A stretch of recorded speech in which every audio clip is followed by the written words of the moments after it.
Well, All right. That's perfect. We started talking at the same time. Well, anyway, I think you should introduce yourself first. yes. I'm Buck. This is the Buckcast episode 1.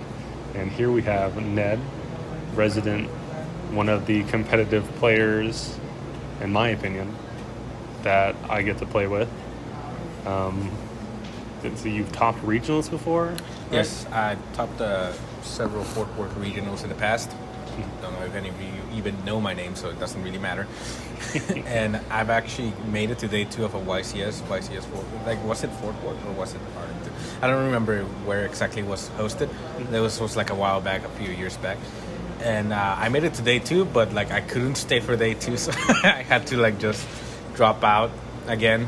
Probably ended up being very nameless because of that, but anyway. What was the format? Was that still you playing Drytron? No, that was before Drytron. That was when I was still playing Cyber Dragon religiously, and I kind of still do, but I'm like obviously not on board with it at the moment.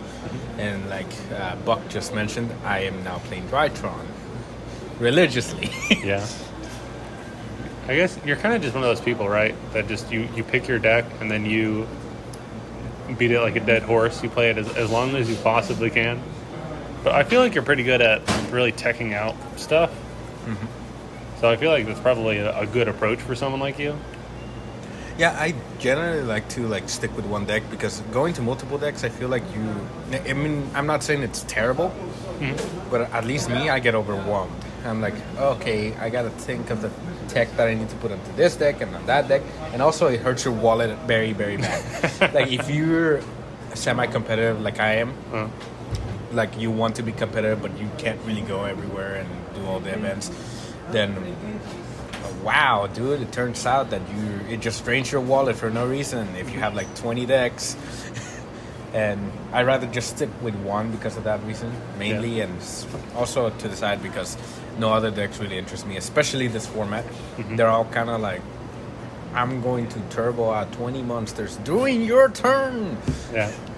Which, by the way, if nobody knows what time it is right now, like what format this is September 19, 2022. This is Tier Element and Sprite format for the TCG, and it sucks ass. Well, I feel like the format is definitely incredibly high power level, for sure. Personally, I think Sprite is interesting. I mean, sorry, not Sprite, Tier Element. I think Sprite is painfully uninteresting. But Tier Element, I think at least it's interesting, especially because there's a lot of different directions you can go. Part of it is just that the fact that we still haven't figured out what the best way to play tiers is, I find cool. Like, is it danger, absolute lottery, go for the gold, or is it more of a control style, not quite control, but mid-range D more, I am going to summon my in-archetype Tier Element fusions on your turn and my turn for as many turns as it takes, and eventually I'm just going to win, versus these more, setting the perfect floodgate off of a Curious Griffin sort of decks. There's a lot of different ways you can play it, whereas Sprite is just, here is the cookie cutter formula that we found out day 0 on how to play this deck in the OCG, and we're just going to keep doing it. Well, I think since we're going into meta talk, I think the interesting part about Sprite, if anything, is that you can splash it as an engine anywhere. And I do mean, I don't mean anywhere, but like anywhere that has like a level 2 starter or level 2 monster, it immediately gets splashed in there, and it is experimented with until you can see kind of like, is this good or is this not good? Is this going to get us anywhere? Or is this just going to be another flop? Like, I don't know, Runic Sprite is kind of right now. I was looking a little while ago at some tournament results. I'm not sure which ones they were. Doesn't really matter. The point is that I was looking at the results, and it was all either like Runic Tier Element, Runic Sprite, or Tier Element Sprite was a deck I saw multiple I do remember seeing that topping, and I'm like, that terrifies me. That is so concerning to me, because like, what is the best deck? Literally the 2 best decks in one deck. to me, that is the power level could not be higher on this format. Yeah. Like, we actually have a friend that plays here with us that tried that deck. And he's been trying that deck, and it's been working for him so far because he has not bricked on the sprite part of the deck so far. He mainly plays tournaments, but he's lucky enough to include a small engine of sprites in his 60-card pile that he will never brick on. Yep. Because he's just that godly. He's that type of player, dude, guys. Yeah. He's the best player in the room. Yeah. Because he just won't brick on them. Yep, the true skill as a Yu-Gi-Oh player. Just don't break, bro. Just don't brick, man. Doesn't matter how many cards, just don't break. Just get the card that you need whenever you need it. Generate it right there, just like Jesse Cotton did during Worlds. Yeah. Anyway, but I am... By the way, shout outs to Jesse Cotton. We don't know him personally, but great player. Oh, yeah. There are definitely some legends in the community. He's definitely one of them. Anyway, but yeah, I think that this format is concerning. It's also concerning because of how new it is. It's really, to me, it feels unfair to really hit either of them, even in an indirect way, because they're just so new. Literally, they just came out, but they are so good and so dominant. It feels like there's no way this format's going to resolve itself. No. I feel like Tears is sadly in that point in a deck. Not deck size. More like it's one of those decks that should have not been printed the way it was. I feel like they should have added a Xenologue to all of their cards of some sort for them to like not be as high power as they are. Because not only can you access the broken fusions and the fusion support that we had over the years with that deck, you also have access to the broken rank 4 XYZs, the broken links, the broken everything. And it is simply because of that and the fact that they, for some reason, Konami decided to unban Fairy Tail Snow, that deck has unlimited potential. Yeah. And that unlimited potential sadly equates what we know as a tier 0 deck. It's definitely on its way to tier 0, and I also definitely agree. It should have done something. Locked you into fusions, locked you into something. Literally anything. Even the Dark Lock, which would have not done much, would have been better than what it is now. Because they literally can do anything. It's just one of those things where it's like the old school Dark Warrior combos. It's like, oh, is there anything you want to do in the game? Dark Warrior can do it. That's tier element. And it's good. Yeah, it's good. It's like those cheesy combo decks that could literally accomplish anything, but were bad because you had to play all these garnets and stuff. Except tier element, you don't have to play any of the bad cards, and you can still do literally anything. Literally anything. I mean, you still have to play bad cards. Don't get me wrong. True. But if you just circumvent that by playing a 60-card deck and high roll your butt off, like you already do in tournaments anyway, what's the problem? Nothing's a problem. You're fine. You just draw the light card. Just draw Sharon all the time. Just draw Halfness all the time. Milling 8 cards. There's just so many cards. You're going to hit something. That's not even with the Ishizu support. Right now we're pre-Ishizu support. Ishizu is at the end of the year almost. Yeah. But boy, if that deck does not get hit by then, that's going to be terrible. It's going to be one of the worst formats you could ever play in. Maybe. Do not quote my words. I wonder how many one-ofs you end up playing then, because you're just milling so many cards that you could just play a bunch of one-ofs and you just know you're going to hit the one that you need. Because right now, people are using Curious to send the card they need, but when the Ishizu stuff comes out, that might not even be necessary because you can just mill so many cards. Insane the amount of cards you can mill. And remember, you're not just milling your own cards; you're milling your opponent's cards too. That's true. So with the Ishizu cards, yeah, with the Ishizu cards, me as a Drytron player, I'm like, okay, thanks for giving me all these names in my grave. But every other deck out there is gonna go I kind of needed that. Well, I think at least one card. I could be mistaken. Don't some of the Ishizu cards help you prevent your opponent from using the cards you milled for them? I think some of them do, but that's only the turn that they are sent. I don't think it's a permanent lock on those cards. Anyway, I remember, speaking of milling out your opponent, this might be a little bit too topical, might date the video even too much, is I just watched a hard leg video where there's his Discord held the tournament using one of his old deck build challenge episodes, and it was one where you have 60,000 life points, if I remember correctly, an insane amount of life points. Not was it 60,000? It might have been 600,000. It was a lot of life points, and you draw 5 every turn. Oh. And how the game was being played was mostly with either deck out decks or monsters who gain attack based off of your opponent's life points. Wow. What shell people are putting them in was different. And also, since everyone, apparently, because of the mill strategies being so prevalent, everyone was playing 60 cards. And in these 60 card decks, most people, and since you draw 5, you could play multiple different decks really put together. And since you drew 5, you know you're going to get all of the different combinations you want put together. There was one that was just basically Dragon Link.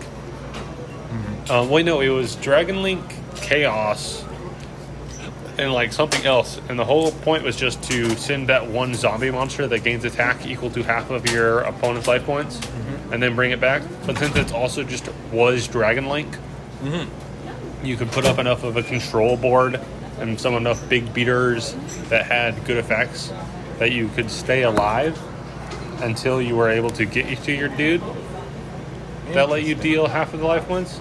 It's just interesting to think about, like, milling strategies. Milling strategies? No.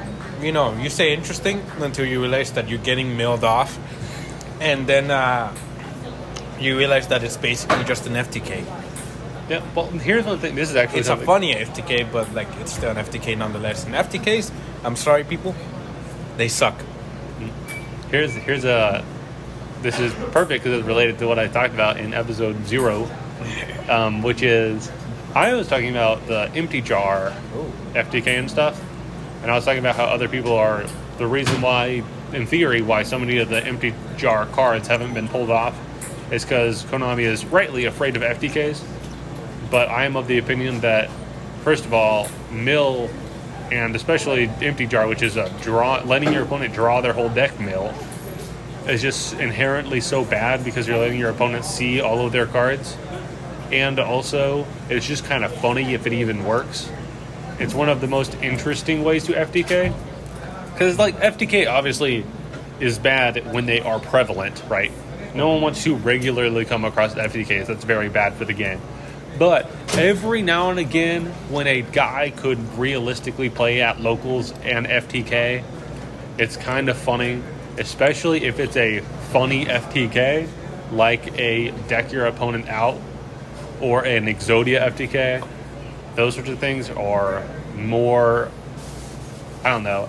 It's like, obviously FTKs being prevalent is inherently bad, but there is less bad and more bad, right? Like, obviously, what is it? Yeah, the lesser of two evils. But then when you had something like Pendulum FTK, right? That was just a good deck that could also FTK. That was obviously could not exist. No. That was the thing that had to go. But then you have, like, like the Stein FTK that was playable in the TCG for a while with, like, the World Chalice Justicar card, right? And that was bad because it was so easy to hand trap. But it was really funny because every now and again they just pull it off and then you'd do the combo. I don't know. I just thought it was very amusing. I never had to face it. Just the fact that it existed was kind of amusing. Key point right there. He never had to face these. Never had to face an FTK. You don't want to be the person sitting right next to the other guy that's doing the FTK, or even the guy obviously the guy that's opposite of the guy doing the FTK. Yes. I get FTK'd in Master Duel, of course. Yeah, that's Master Duel, though. Which Master Duel definitely needs to tone down the amount of FTKs it has.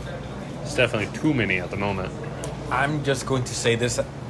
True Kingdom of All Calamities was probably the worst FTK in Master Duel. Which is sad, because that one's the one that got hit. I think it's definitely fair to think of more things as being FTK than are literally FTKs. Yeah. Such as True King of All Calamities. It's not a literal FTK, but might as well be. Yeah. I don't know. I think a lot of it's interesting. I think there's a interesting weakness in our current board breakers in that they are all spell cards. And using cards like Anti-Spell Fragrance, you can generate an FTK for your combo deck just by drawing it. Or, Spell Cancer is another option too. But I think that's kind of obviously maybe that can be mitigated with cards like Evenly Matched, stuff like that. But it is kind of concerning that specifically the unrespondable board breakers that are supposed to be the answers to these crazy combo wombo monster mash in boards the whole point is that they are unrespondable, which is how they can beat these huge negate boards. But if they just but all of those cards are spell cards. We don't really have a trap card that is unrespondable that does something. No. So I feel like that's a interesting design space there for Konami to maybe introduce.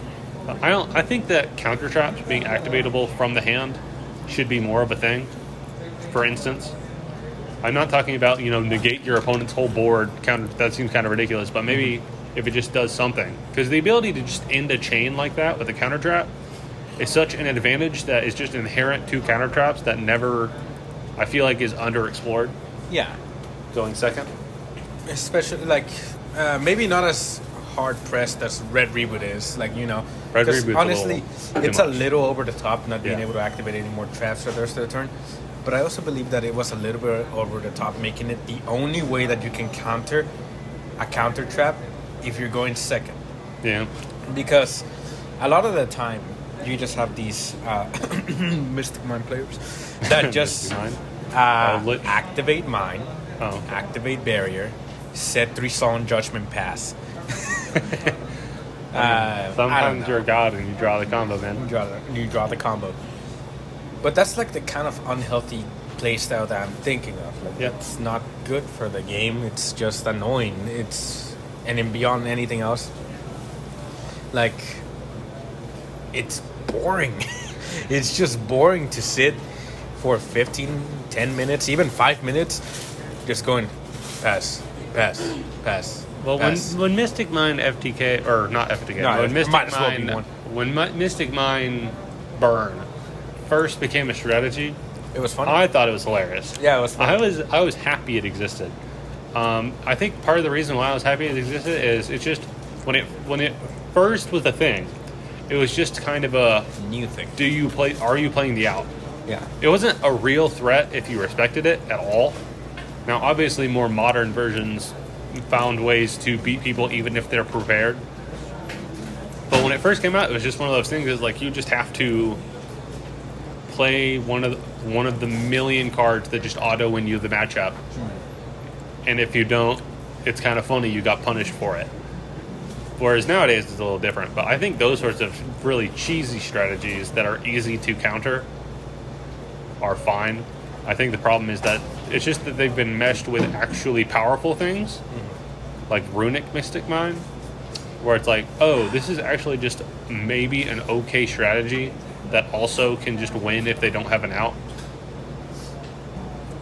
Now, of course, again, our Lord and Savior Jesse Cotton once said, "How are you not prepared for Mystic Mine anymore?" I remember that. Yeah, we're at that point in the game where yes, you do have Mystic Mine players playing everywhere, but a lot more people are prepared. Now, just like how you just said, they're more prepared to go up against this Mystic Mine player. But at the same time, this Mystic Mine player has also evolved, if you want to say that word for them. I think I would say just more like they realized that their cards were getting Cosmic Cyclones, so now they're playing Prohibition. Now they're playing more Judgments, more cards that just negate the spells and traps that would out their cards. yeah. So it kind of becomes one of those scenarios where, yes, do you have the out? But even if you have the out, do you draw it at the right moment? And if you draw it at the right moment, you're okay. But if you don't draw it at the right moment, too bad, so sad. Yeah, I think the worst ones are always when you kind of feel the need to play it out because you could draw the out, for instance. But if you don't draw it soon enough, and drawing the out still doesn't guarantee the win. You No. just have to suffer and play it out because you might win, and in the end you lose because the odds were always against you. I think those are probably the worst.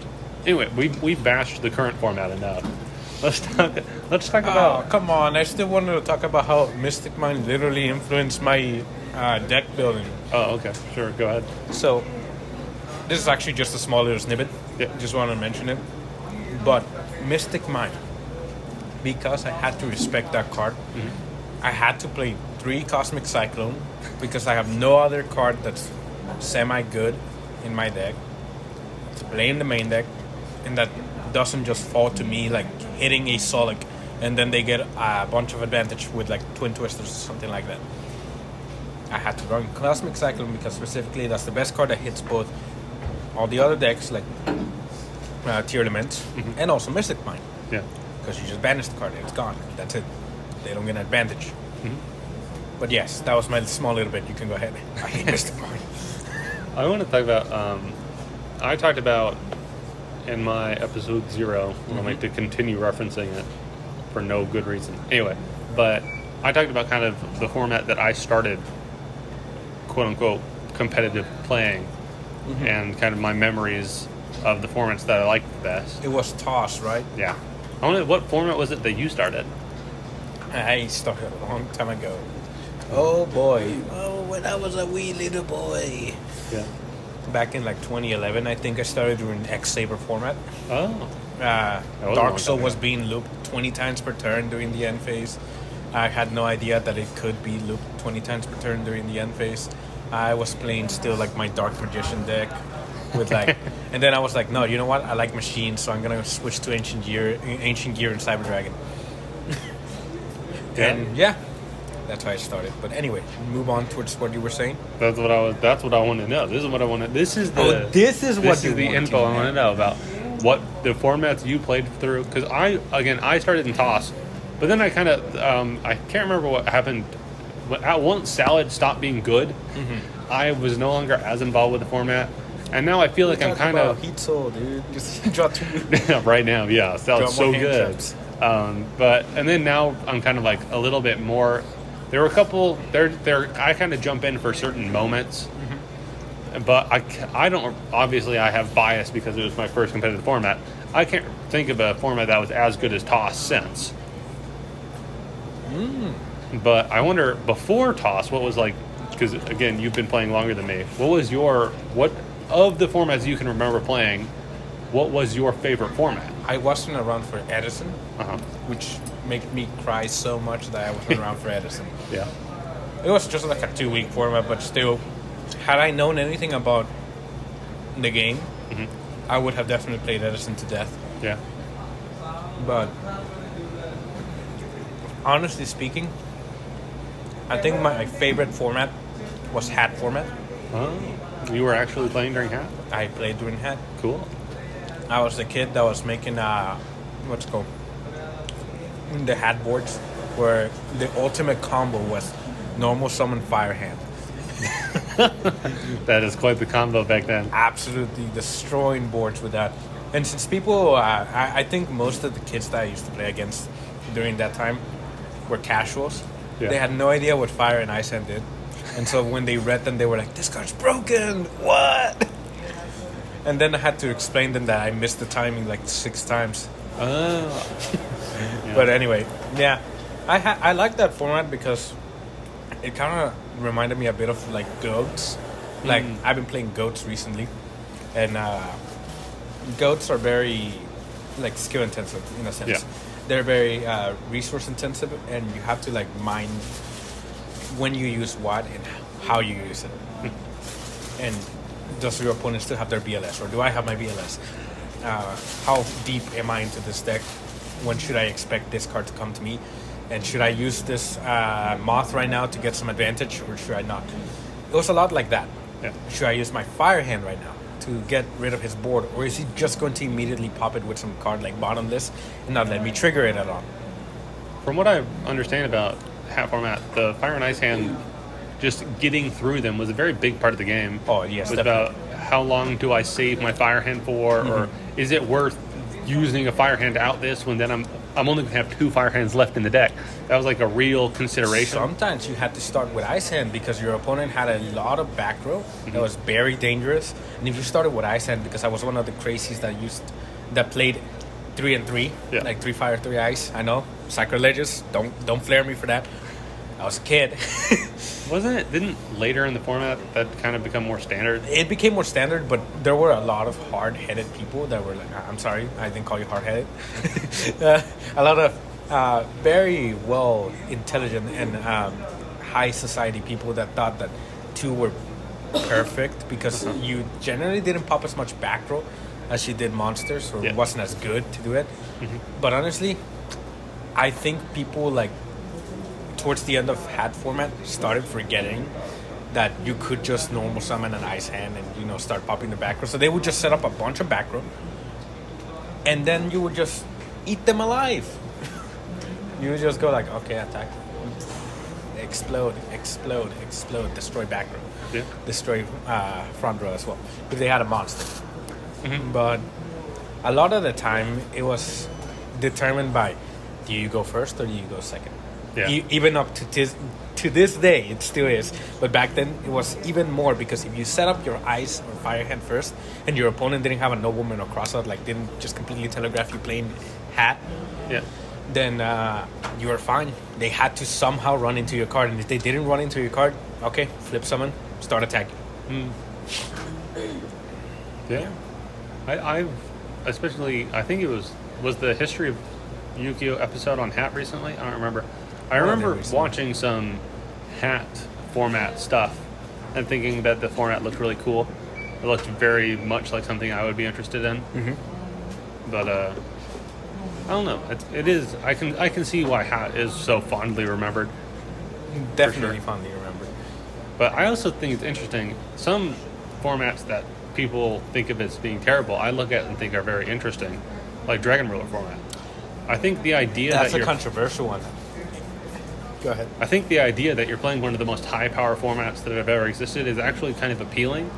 Like, not every format needs to be super wide to be interesting. No. Sometimes a format can be interesting because of how narrow it is. Yeah. Like, I just said it was controversial. So I'm going to tell you my opinion. I loved Dragon Ruler format too. Not as much as Hat, not as much as Edison. Edison's like number 1, number 2's Goat, number 3's Hat. Yeah. But 4 is definitely Dragon Ruler format, because Dragon Ruler format, again, very skill intensive. Like, you had to know how to play Dragon Rulers for you to do good with them. Yeah. Because if you just went all like, I'm gonna turn off my brain, like just like pitch, I don't know, like baby, like what's it called? What was his name? I forgot their names already. If you pitch the water baby ruler, and you started with that, you were gonna get so punished by Crimson Knight. I think that was it was called. Crimson Blader, yeah. Crimson Blader. You were just going to get destroyed by absolutely destroyed by Crimson Blader. You had to start with Redux and you had to start with Blaster. Yeah. Because they were the bigger ones. They weren't going to get run over by like just one Crimson Blader.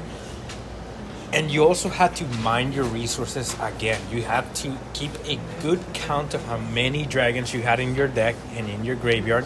And I love that format because it had so many iterations of the same deck. Mm-hmm. Like, you had assault mode rulers. You had what's it called?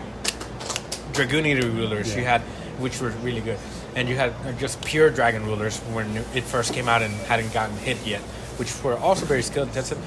And obviously, like, just the plethora of rank 7s. I say plethora, but it was like 2. You had Big Eye and like Dracosac. They were 2 good ones, though. 2 good ones. Dracosac and Big Eye that you went into. But still, very, very cool and powerful Xyz that hadn't seen their day in the sun just yet. I mean, Dracosac not so much because he came out in the same set. But Big Eye had not had a big impact in the game to that point. And then suddenly, I don't know, that card just crazy. It's crazy. Absolutely crazy. I'm reminded of the skit in the Dragon Ruler episode of History of Yu-Gi-Oh! Yeah. I believe it was Simo doing a training arc.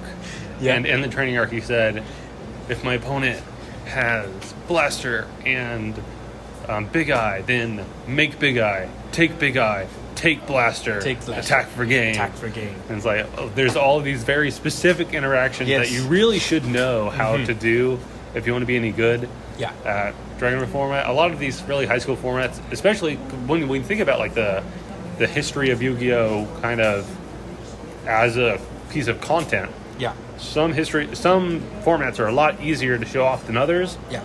Based off of how high skill it is. Because like people who played Dragon Roller format remember however many months of getting used to the format they had, you know? So they all remember this super high skill, whereas you take these two people who maybe they've never even played Dragon Roller before, and you expect them to go in and play to that level, right, of skill, even though this might be the first time they've ever played Dragon Roller, which to me it's like that's a very interesting dynamic when we think about it. It's like these formats took the time to develop to what they were, and a large part because of players, how they played the decks. We like to look at deck lists and just think, oh, this is how it was. But a lot of those decisions were specifically based off of how people were playing the decks, right? I think that's an interesting part of Yu-Gi-Oh! History that maybe doesn't get thought about as much. Like, why are they playing this as a 2-of versus a 1-of? It says, oh, because people expected it to be a 3-of, and if you only played 2, maybe that gave you an advantage of some kind, stuff like that. Those little tiny nuances that are so of their time that when you look back, you kind of just think, oh, they're dumb. I think a lot of that's like for GOAT format. If you look back at like Pokey Draco on Dragon Rulers, like, hey, dumb card, you shouldn't play it. But back then they were like, so many dragons and one Pokey Draco, dude. I don't know if that's a good example. Or Flambeau Guard. Flambeau Guard was like thought of as a useless card in the future in Dragon Ruler formats once it was like, you know, hardcore, nailed to the wall, like this is the way you should be playing it, kind of way. But Flambeau Guard was such a good card in that time. Like it was one of the best targets you could get off of Blaster if you should ever trigger it, because then you could go directly into an 8-star synchro. The 8-star synchros were the best, obviously. No need to mention. Crazy. Stardust Dragon, crazy. Red Dragon Archfiend, even. I played it. I know nobody else did, but it was so good.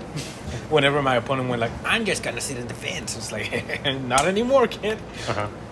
But anyway. But also, that's how you got in your Crimson Bladers. Yeah, for stuff to punish that play. Punish the plays, No more sitting in the fence. But if I had to say another great thing about Dragon Ruler format before we move on from it is that they were so cheap. Really? That box was a great box. It was, what's it called? No, what was it called again? Oh my god, dude. I had the name in my mouth, but it just like slipped my mind right now. Quickly look it up. the set that they Dragon Rulers were released in. Oh my god. Something Crisis, no? Maximum Crisis. No, it was not Maximum Crisis. But it was for the game. It was a Maximum Crisis, yes, it was. But anyway, that said, it was crazy. Because so many good cards came out in that set. Not just the Dragon Rulers, but you also had like the powerful rank 7s, like the, you know, Draco Sack. You also had like, I think Fellingrand came out in that set. I'm not too sure. It wouldn't see meta impact right off the bat, but later on it would. And Sylvans got introduced, I think. I'm not 100% sure of that, so don't quote me. But I think they were introduced along that set, or maybe another set in the future. Maybe one in the future, possibly. It's memory's hazy on that. But I do know that they were so cheap. The Dragon Rulers, the only real expensive card out of that deck was Draco Sack. And obviously Sword of the 7 Stars too. Sacred Sword of the 7 Stars. But besides that, the Dragon Rulers themselves were so affordable. You could just have had like a Big Eye in your bulk in the past, and you could play Dragon Rulers. You could go if you had the skill, you could go toe to toe with somebody that had full power Dragon Rulers, with their like Sacred Sword of the 7 Stars and the Draco Sacks and their what's called Super Rejuvenation, because people still played it at the beginning Yeah, the super review. Your super region. Oh, the cards I could draw and then have to discard like 20. Were you talking about the collector's tins? No, it was No. not the collector's things. That It was wasn't the what they set that they premiered came then. in. I'm terrible at Googling, apparently, so It's fine. it's forever a mystery. Doesn't matter. I'm sure people Maybe who if there are comments on this video or this what's it called recording at any point, they'll tell us and bash us and like Yes, please, among other things. all of you informed and or old people who actually played during this format, Yeah, please let us know how stupid we are. yeah. In general, I want people to tell us how dumb we are. How dumb we are. Yeah, exactly. That's just great content. People being mad at how dumb we are, and then we get to say, "Oh, we were dumb." We were dumb. Or were we? And then we get to continue making bad takes. Great idea, genius. I'm thinking ahead.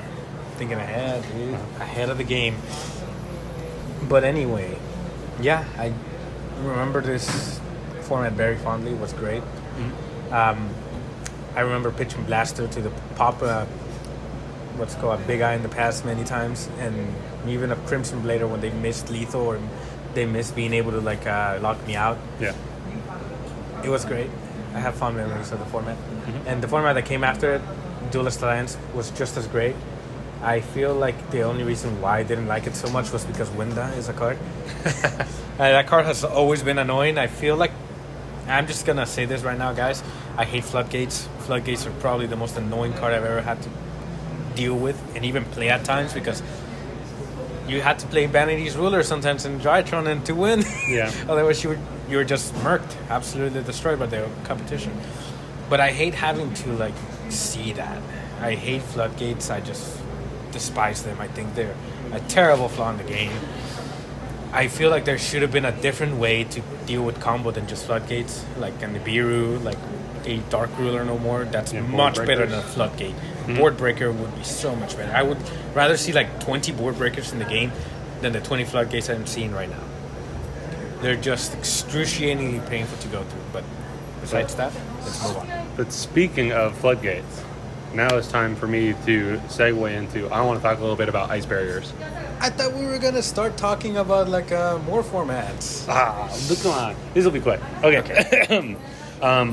I have always thought the ice barriers were interesting, mostly because of how terrible they are. I think a lot of people had this same thing where you read Trishula and you're like, Floodgate effect. I think a lot of people have this experience where you read Trishula and you're like, oh my gosh, this is insane. You read the other ice barrier synchros, you're like, oh my gosh, this, and you realize it's an archetype, and you think this archetype must be insane. And then you read the little dudes and you're like, oh my gosh, this is absolutely terrible. But they all had this very odd gimmick where, yeah, once you control, well, not all of them, but a lot of them had this weird gimmick where once you control 2 ice barriers, you get some continuous little weird floodgate effect.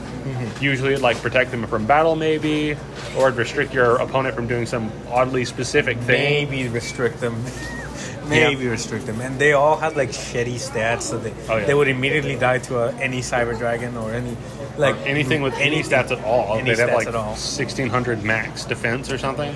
No, what was funny to me, like now since we're talking about the whole Ice Barrier thing, is that even in recent sets, like what was the Ice Barrier structure deck that came out last year? Yeah, freezing chains. Sucked so much. It was bad. And it was so funny to me that they were still printing like floodgate effects on those cards, and I was like, "Wait, why? Why don't you just give them a good effect for once, man?" I kind of have the opposite take here, in a way. Okay, I agree it was bad.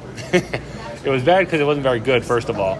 But what I disliked the most is that it kind of felt like it abandoned the gimmick. I like decks that are very gimmicky, that they have their thing and they just kind of do their thing. Like, I like that Flender just said special summoning. Who needs special summoning? I will normal summon as if it was a special summon, right? But then with the Ice Barrier, I like that they have these goofy little floodgates that probably will never be relevant, but if you stack up enough of them, it'll probably be able to stop your opponent. Probably. And I hoped, and also, you know, the reason why the Ice Barrier structure like happened was because of a poll, right? Yeah. Yeah, so enough people all agreed that the Ice Barriers were funny enough, probably. I think that was the main motivation, is that it was funny, that they should get their own structure deck. And then for you to turn around and just completely change because they basically just turned them into a bad synchro spam deck. That's really what the support did. The support just made them a bad kind of going second and make a big synchro monster deck. But we already have a bajillion of those decks. But we only have one deck that puts up a bunch of tiny little insignificant floodgates that maybe stack up to stop your opponent.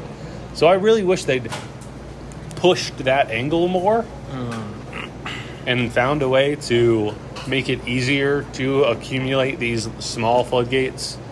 Now, that said, there is one like actually good floodgate in the Ice Barrier cards. There's one of them that's literally just anti-spell fragrance. So maybe it would be a little too good if you leaned into that gimmick. That is exactly what I was thinking. So this is something that I don't remember who said this. I watched a video on this. Takes on floodgates, and it was something along the lines of, yes, Konami can go ahead and print a gimmicky archetype or support for a gimmicky archetype and make them good, yes, but like it just sucks that every single time they do make them good, it's always an annoying floodgate effect that keeps you from playing. That's the win condition. It's not something like, oh man, I make this boss monster that just kills you in one turn or in one hit. Like it isn't something that holds true to interaction in the game. It's always I'm going to lock you out of doing everything. Some sort of floodgate. And it just sucks how that's the focus. The focus is I'm going to floodgate you out of the game, not I'm going to interact with you and win that way by interacting with you. I think it's really hard to design decks that are good at doing that, though. It obviously is, because they're going for the easy, cheesy way to just make a floodgate, just slap it on that card. I mean, it's definitely an easier way to do it. It is. Especially, I don't know. I think there's a design space for decks where they have a thing that they want to do and they are good at doing it that is kind of really empty. For me, my thing that I always talk about when I want to bring this up is vampires, right? Vampires. Ooh. So vampires, this is best shown in Vampire Sheridan, who has the effect, he's a rank 6, you can make him with 2 level 6s, or if you control a opponent, if you control a monster owned by your opponent, you can treat it as a level 6 for its disease zone, right? Yeah. And then its first effect is you just attach material, target a card your opponent controls, send it to the graveyard. And then its second one is if a monster is sent to your opponent's graveyard, you can attach a material and special summon that monster to your field. Obviously, the gimmick here is you use it, you activate the first effect, detaching to target a monster your opponent controls. That is you biting the monster, right? Yeah. It's a vampire. And then you bring it back on your side of the field. You have converted it into a vampire. And if you use something like a zombie world package, like a lot of these were intended to be used with, then it's literally a zombie. So it's kind of like you really did convert it into a vampire. Yeah. And I really like that. Of course, the mechanic and the art and naming go very closely together, right? The whole idea, and it's not the only one, like Vampire Fascinator also lets you revive a card from your opponent's graveyard, and then you contribute it to take control of your opponent's monster, which, by the way, both Sheridan and Fascinator combo kind of with the gimmick itself. Yeah. Because, again, you can use monsters your opponent controlled that they own, that you control, as if they were a leveled monster of the correct level for your Xyz monsters, right? Yes. So you actually get a benefit from having monsters that your opponent owns on your side of the field. Which also is carried over in the new-ish, the zombie vampire, who has the same condition, where you can use monsters your opponent owns that you control as if they were level 8s. And I just really liked this gimmick where the whole idea is you just take all of your opponent's monsters either from their field or from their graveyard, and you get a benefit for doing that by being able to go into your powerful boss monsters. And it's so linked with the gimmick of them being vampires, right? Mm-hmm. The problem is the deck is terrible. You cannot... The best way to possibly play it is like as a small engine inside of a better zombie deck. Yeah. But then it'd just be better just to cut them. Just to play a regular zombie deck with like all your Necrobanshees and your like Lord Balderdrock. Yeah. Play Zombie World Balderdrock is obviously the best thing you can do with zombies. Yeah. But what I want is for vampires, either by putting some harsh restriction on some powerful card for them or something, to have more of a pure vampire strategy that actually revolves around this gimmick, actually is competent at using the gimmick, right? So, like, every time you load up with your zombie deck, you will be able to do the thing the deck is supposed to do. You will be able to take your opponent's monsters and use them to make your Xyz monsters and kind of combo off like that. It doesn't have to be good, right? I'm not saying it should be a meta deck or anything. I just want the deck to be able to fulfill its gimmick. And I think that there should be more decks like that. There should be more decks that aren't necessarily good, they're rogue or whatever, but they are very good at doing whatever their gimmick is, and they can do it consistently, right? Because right now, even if you try to play pure vampire right now, it's very inconsistent. They don't have a lot of cards to help enable that, and also even the gimmick that is obviously their gimmick is not the easiest thing to pull off, you know? It's because we're dealing with, really old cards and really new cards, and a lot of the new cards are really more tailored towards just generic zombie strategies versus being specifically for the vampire strategy. I don't know. I think that, first of all, if we make them more Xeno-locked, is a good thing in general, because it helps prevent them from being used in just generic. Yeah, exactly. But also, I just want more decks that have a neat gimmick and are good at pulling off their gimmick, whatever the gimmick is. I feel like this is a conversation we should probably go more deep into in a future episode. Yeah, it's a good idea. I really like the concept that you're bringing up right now. Like, give them a gimmick, yes. Yeah. Obviously, please, Konami, not a floodgate. And give them a gimmick, something that only they can do good. Kind of like how Rika's tribute monsters. Yeah. For advantage and for like taking some of your monsters too. Mm-hmm. Or how you just explained with vampires, how they're able to like suck on your monsters and take them over. Yeah. And just treat them as their own. Mm-hmm. So it's an interesting little gimmick that should be almost in every deck, I think. But I do think that, as you mentioned, there should be some sort of Xeno-lock to this, like, so that it's just not splashed everywhere, because that's the bigger issue. Like, if you just leave them willy-nilly as they are, just like cards that can be splashed anywhere, cards that are just good in general. Yeah. Every deck's gonna play them. Just like with the zombie vampire, for a good time, it was no longer a vampire card, it was a Dragon Link card. Yes. I was very disappointed by that. Yeah. Especially because the whole point of the zombie vampire, in context, is that it mills cards from the top of both players' deck, and then you special summon one of them. In Dragon Link, that just means you get to summon one of the top 4 cards of your deck. But in zombies, that's really cool, because one of the problems with zombies is if you're going first, your opponent doesn't have any monsters in the graveyard. Yeah. So you can't take them. You can't really do the gimmick. Yeah. But the fact that Zombie Vampire puts cards in your opponent's graveyard and also lets you take one of them, which now you can treat as a level 8 to summon another Zombie Vampire if you want. That really fits really well with the gimmick. It's such a cool card in context, but no one's ever going to know that because it's just so much better out of context. It's so much better in Dragon Link. It's so much better in all these other strategies that just use it as a rank 8. Yeah, going a little bit deeper into that, like just look at all the new Chaos support that's about to come in late November, maybe even next year, depending on how badly it gets delayed. Uh-huh. But I imagine like half of these cards are just going to be like the new Dragon Link support. Yeah. It's just going to go into another Chaos mesh of like monsters that are just relatively good and can be splashed anywhere, and it's just going to be more of the same old, just more baby Chaos Dragons, more cards that we can go into the extra deck to exploit on our decks. And it sounds like hedonistic right now, like we're just like, how dare you bash on these cards and all these cool combos before they've even happened. Well, the thing is that it's been happening for so long. This is the way that Yu-Gi-Oh! Is played, just splashing engines upon engines upon engines upon engines on the same 60-card pile deck. And yes, it's cool for a little while. It was cool the first time it happened. I was like literally just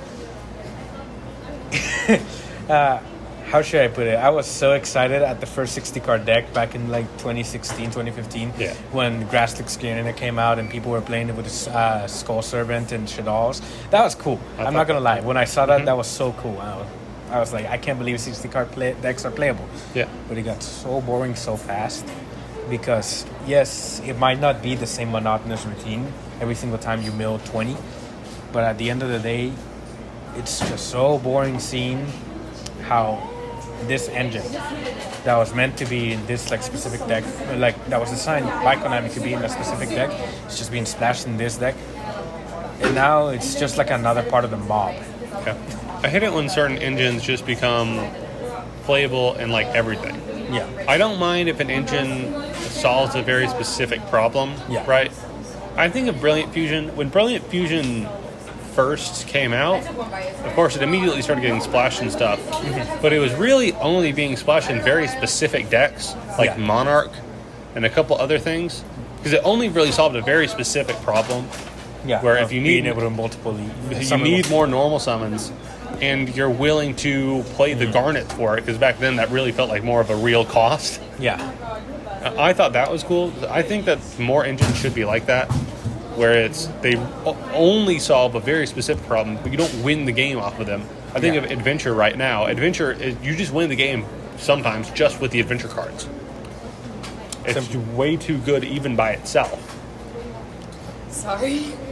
Another engine that's also really good right now, it's the Sprite engine, like we were mentioning. Like a lot of times it's being used just as an engine, not as an actual deck. Yeah. And it just generates you a spell, a monster negate, a spell and trap negate, and a spell, the monster negate, sorry. Lower it on my mouse right there.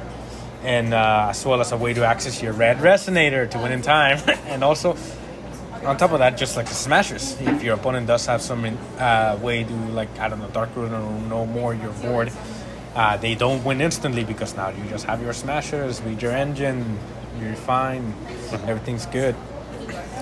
And yes, again, going back to the whole point that maybe we're just taking this over the top and going and like bashing too much on the fact that engines are splashable. But the real problem is that they're just so splashable, and they're like an engine that could have been good on a specific deck is no longer just good in that specific deck. It's good in every deck. So like the top decks play it. I think that's the issue. When it's good in every deck. In every deck.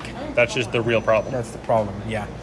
We just don't want it to get to that point. It becomes like a maxi of sorts. I don't want to use that word, but it does. Yeah. Where like, oh man, we used to stop combo players. Well, guess what? Combo players can play it too, so that they can stop you. Yeah. And it's not a good sort of dynamic. I think it's very, it's opaque. It's kind of like crusty. It's lackluster, definitely. And now we've been talking about this, and obviously xeno-locking things is one good way to solve this. Yeah. Another way is just to provide a very niche benefit, which at the time, Brilliant Fusion, that extra normal summon was really more of a niche benefit. Not many decks would want it. Nowadays, obviously, it's too busted. It's too busted because you get to send any one light monster. And you also get an extra body for link zoning. But at the time... sometimes people even didn't play the, like, what's it called? The Seraphinite. They would play, like, another, what's it called? Fusion. Other Gem Knight Fusion monster, like, just so they could send any other type, any other attribute of monster to the graveyard. Just to send the specific... they're just using it as Foolish Burial plus a body. 2. Yeah. Foolish Burial plus a body. So obviously that engine has aged to becoming more and more generic. Yeah. To become too good. But I think xeno-locking, obviously that's one obvious way to help mitigate that problem in the future for future design. But also, I think even if you just make it give more niche benefits, and then also ones that just have really, really high engine requirements. I think about the Nordics. Do you remember when the Nordic support came out, the Link monster that just basically by itself lets you combo into any of the big old Nordic dudes? At the time, when that came out, there were a couple of people who were trying to splash it and other stuff. But you have to play so many Nordics that it's really not worth it, and also the payoff isn't all that good. Yeah. But I thought that was really funny that, in theory you can play it, and there are very, very few decks where it actually made sense. because the Nordic cards synergized with their actual strategy enough that it made sense to play it like that. Mostly rogue decks, of course. Yeah. But I think that was fine. The fact that they didn't have a lock on it or anything was okay because it just had such a huge engine requirement. It would never be playable in most strategies, only in these very specific ones. So, yes, just having a huge engine requirement is something's good enough, but sometimes it's not. Like with Adventure, we just got finished talking about it. They have a huge engine requirement, almost like 10 cards. But how do you mitigate that? Like playing 60 cards. Well, I think even... And also it's very popular. Yeah, the inventory cards, they're just so good, it doesn't matter. So obviously it's a bit of a balancing act. Yeah. Well, that's a lot of stuff we've been talking about.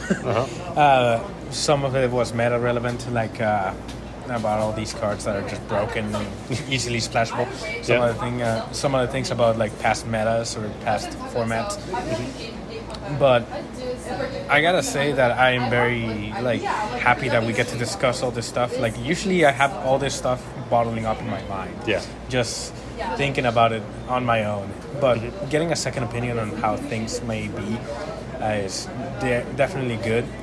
Lets me think a little bit more of where I think this game should go. Obviously, I'm not a Konami like executive in any form. Yeah. So I have no say in what new cards get or products get to be made. But I do want to give a little bit of a advice in the future, maybe. If I can do that. Konami, can I? You're not gonna 1984 me like Yadalok said, right? Oof. But I do think that there should be some limitations to the cards, just so that they won't get out of hand. Yeah. Because it's cool sometimes when you see like these meshes of cards, like kitchen sink. Yes. That was funny to Yes. see. That was cool to see, definitely, the first few times. But it also is very, how should I put it, detrimental to the power dynamic in the game. Because when a deck just breaks out of being gimmicky and becomes super good, like a consistent FTK, like how we saw with Dark World, Danger Dark World. That was such a consistent FTK that started as a meme. Yeah. Oh, I remember when it was such a joke, and then suddenly the next event it topped. It topped, and then it topped again, and then it just kept on winning games, and then people were panicking. Yeah. I feel like there should be a barrier between something that's janky and funny and like kind of like cool to see at times, and a monstrosity of an FTK. Yeah. Or a FTK-esque kind of deck. Like tier elements have that sort of potential. And honestly, I'm not gonna like lie here. I never thought that deck was funny in any manner. I always thought it was kind of annoying how you just spat fusions during your opponent's turn, and they were always powerful fusions. It wasn't something gimmicky. Yeah. It was always abusing powerful cards. So I guess that's not such a good example. But I don't want to see the next 60-card Gem Knight fusion deck that's supposed to be funny and have like a funny, I'm gonna nuke your extra deck, or I'm gonna like summon this powerful monarch card, turn into look at my big board of fusions that you cannot because I have 20 spell and trap negates on top of that. Yeah. I think we're in agreement about when things, there's a very fine line between funny and really, really unhealthy for the game. And that's something that definitely it's better to lean towards it being funny and really bad than risk it possibly becoming good because suddenly it's not funny anymore. Yeah. The second it becomes good, it's suddenly a problem, like FTKs, for instance. Yeah. The second they become remotely good, it's such a problem that it's just better to keep it as close to... It's better to have it be just very underpowered than risk it possibly being overpowered for that sort of thing. And in general, I think the kind of caution is kind of out the window. Yeah. I feel like it used to be that the new deck would power creep the old stuff, but it was very, very different. Like, what made a deck good is that it operated on such a different axis. I think about, like, Duelist Alliance format. Yeah.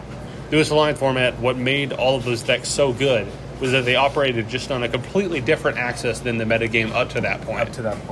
Yes, and it also introduced inevitability into the game, like for every deck. Every deck had inevitability, and every deck could kill at any point in the game.